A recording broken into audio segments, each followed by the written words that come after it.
Taking a look now at some news that could affect you, CBS News is reporting that some of the nation's larger retailers, such as Walmart and Costco, are revising their self checkout strategies after noting higher numbers of intentional shoplifting or shrink. Self service machines were first introduced in the 1980s to lower labor expenses, shifting the work of paid employees to unpaid customers. Self checkout expanded at supermarkets in the early 2000s as stores looked to cut costs.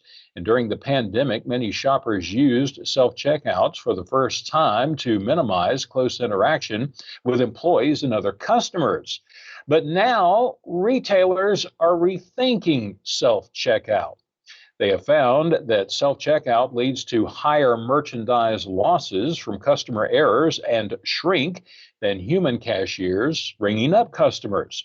Shrink has been a growing problem for retailers who have blamed shoplifting for the increase and called for tougher penalties. However, retailers' self checkout strategies have also contributed to their shrink problems.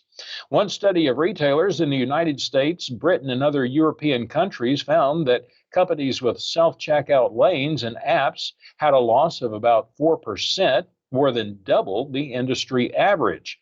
Some products have multiple barcodes or barcodes that don't scan properly with self checkout technology.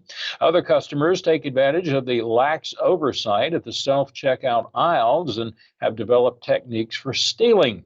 Common tactics include not scanning an item, swapping for a cheaper item, or swapping a cheaper item for a more expensive one, scanning counterfeit barcodes attached to their wrist, or properly scanning everything and then walking out without paying. Stores have tried to limit losses by tightening self checkout security features, such as adding weight sensors, but that has led to more problems, including unexpected item in the bagging area errors. Costco says that it's adding more staff at self checkout areas after it found that non members were sneaking in to use membership cards that didn't belong to them at the self checkouts. The company's management said this year that shrink increased in part, they believe, because of the rollout of self checkout. Five Below, the discount toy retailer, said that shrink at stores with more self checkout lanes was higher. The company plans to increase the number of staffed cash registers in their new locations.